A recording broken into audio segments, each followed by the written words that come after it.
Hey guys, welcome back. And for this video, I'm going to show you how to save chats in Character.AI.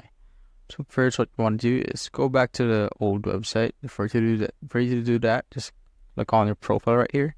Then there you can see the option that says back to old site. You just click on that. Wait for it to load.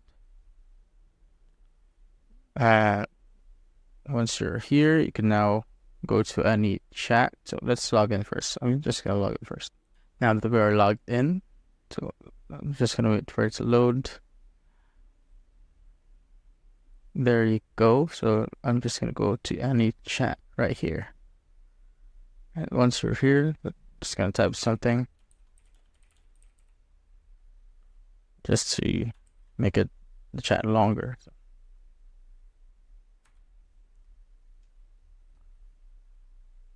Now what you want to do is click on the three dots here on the top right. Then just click on save and start a new chat. So everything will be deleted, but you could still see the conversation that you saved by clicking on the three dots again and clicking on view saved chats. So here you can see all the conversations.